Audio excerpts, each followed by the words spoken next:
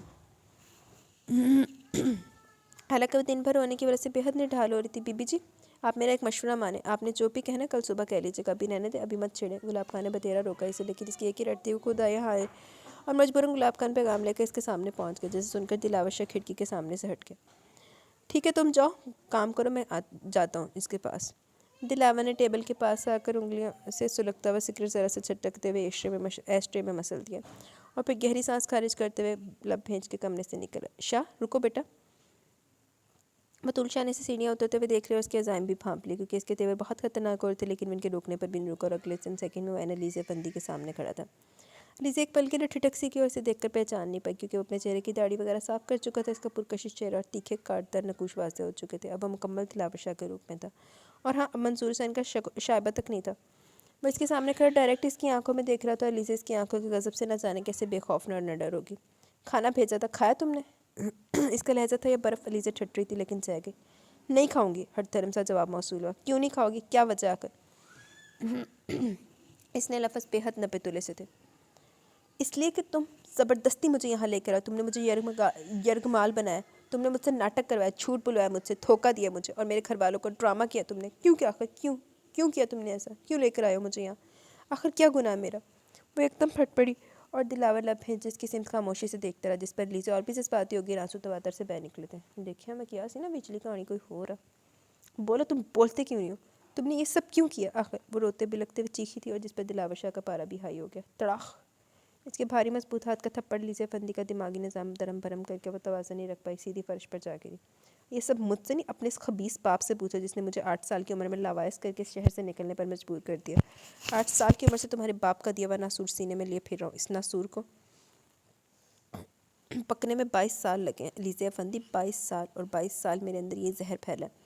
میرے جسم کی رنگت سفید صحیح، لیکن میرا دل کی رنگت نیل و نیل ہو رہی ہے۔ میرا سینہ اندر سے سیاہ ہے اور یہ سیاہی تمہارے باپ نے بخشی ہے۔ میں دلاور شاہ دنیا کی ایک آئیڈیل شخصیت سی، لیکن اندر سے میں خاک ہوں، خاک، اور میں نے قسم کھائی کہ وقار افندی کو بھی خاک میں ملا کر چھوڑوں گا، جیتے جاگتے سے خاک میں ملا دوں گا۔ یہ میری ماں سے عہد ہے، اور تمہیں یہاں لانا میرے عہد کا پہلا مرحلہ۔ تم سمجھدار ہو؟ تم سوچ سکتے ہو کہ اس وقت وقار افندی کا کیا ہوگا جب اسے پتہ چلے گا کس کی بیٹی دلاور شاہ کے پاس بغیر نکاح کے رہ کے آئی ہے، جس کا کوئی نکاح نہیں ہوا۔ یہ سب کچھ جاری تھا، جھوٹ تھا، صرف وقتی طور پر سب کو دکھانے کے لیے وہ جاری نکاح نامہ تیار کروایا تھا، تاکہ کوئی بھی کام میں رکاوٹ نہ ڈال سکے۔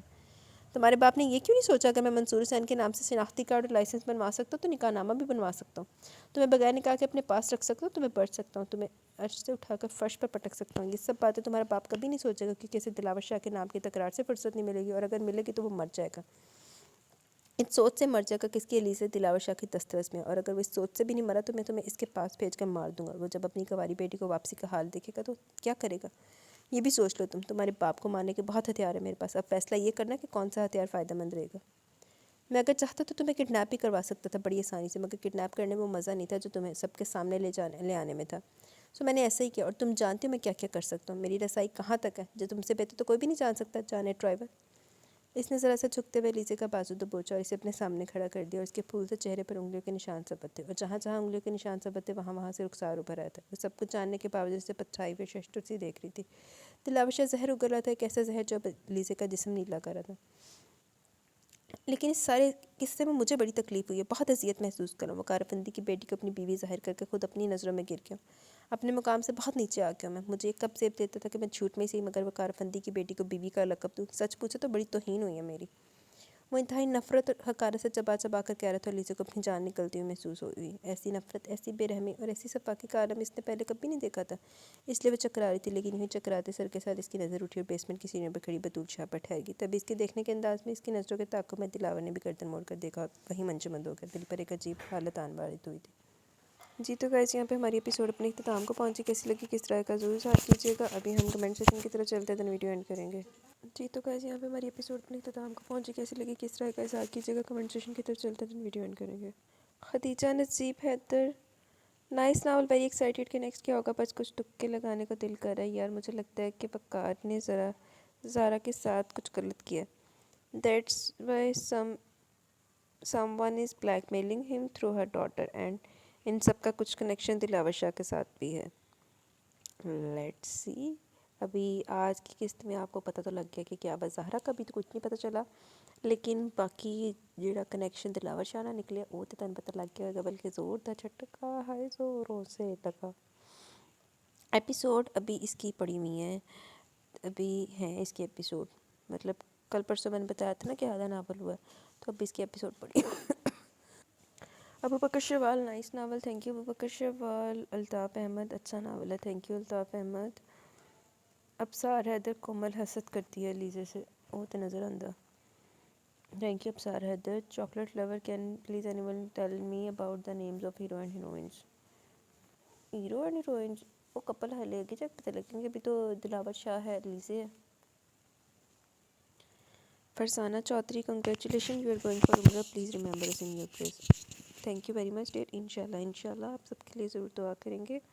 فرزانہ نائس. فرزانہ ابصار حیدر اچھی ایپی تھی، thank you Absar Haider. Chocolate lover can any tell me the hero heroine names. وہ تو 10 کے آئی ہیں chocolate lover. Khatija ji romantic تو نہیں ہے، کیڑا رومانٹک نہیں ہے. میں بڑا کیڑا پڑے سی، ایک منٹ رکیو ذرا. اور زرخان والا رومانٹک تو تھا یار، کیا ہو گیا. چاکلیٹ لور بہت اچھا ناول ہے، تھینک یو چاکلیٹ لور. تمیر وعلیکم السلام.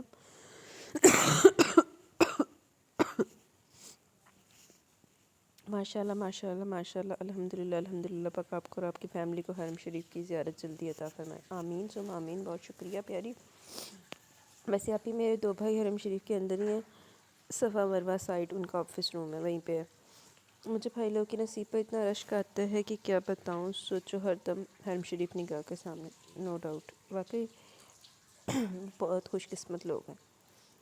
میں تو بھائی سے کہتی رہتی کہ مجھے بلا لو وہاں پر، چاہے ڈسٹنگ کی نوکری مل جائے، کر لوں گی، کسی کے نصیب میں. بھائی لوگ ہنستے رہتے ہیں. اور ایک بھائی میرے بڑے پاپا کے بیٹے، وہ مدینہ شریف میں رہتے ہیں، 3 وقت کی نماز مسجد نبوی میں پڑھتے ہیں، فجر گھر پر اور عشاء آفس میں. واہ ماشاء اللہ، بڑی سعادت کی بات ہے. چلو جی، آپ ہی خیر سے جاؤ، خیر سے آؤ، آمین. اوور آل ایپیسوڈ بہت ہی زبردست تھی، بہت مزہ آیا سن کر. اللہ بلیس یو سسٹر، آمین. Thank you very much dear اتنی پیاری دعاؤں کے لیے. اللہ حافظ. Altaf Ahmed nice novel, thank you Altaf Ahmed. I am human بہت بہت شکریہ ناول ریڈ کرنے کا، thank you very much. I am human. I am human. Alizeh کا جب کچھ ہوتا ہے تو گھر کے سارے میل کزن وہ علیزے کے پاس آ جاتے ہیں کہ گھر کی لڑکیاں کہاں چلی جاتی ہیں. اور رجو بھی گاڑی میں بیٹھی ہوئی ہے، انہیں مالکوں کے ساتھ نہیں نکلنا چاہیے تھا. عازر صاحب اپنے کار سے ڈھونڈتے آ گئے علیزے کے پیچھے، بٹ رجو نہ آئی. بس عازر کا تو پھر معاملہ ہی دوسرا سی نا، رجو آوے نہ آوے عازر نے دھیان ہی سی. تو گائز یہاں پہ کمنٹ سیکشن پر احترام کو پہنچا. کیسے لگی آج کی کس طرح کا ضرور شیئر کیجیے گا. کیسے لگے جو آج بڑے بڑے دھماکے ہوئے ہیں بتائیے گا ضرور. انشاءاللہ جلد ملیں گے نیو ایپیسوڈ کے ساتھ. تب تک کے لیے اپنا بہت سارا خیال رکھے، دعا میں یاد رکھے، اور یہ اسپیشل دعا کریں کہ اللہ پاک میرے جانے سے پہلے ناول کمپلیٹ کرنے کی توفیق عطا کریں. ٹھیک ہے.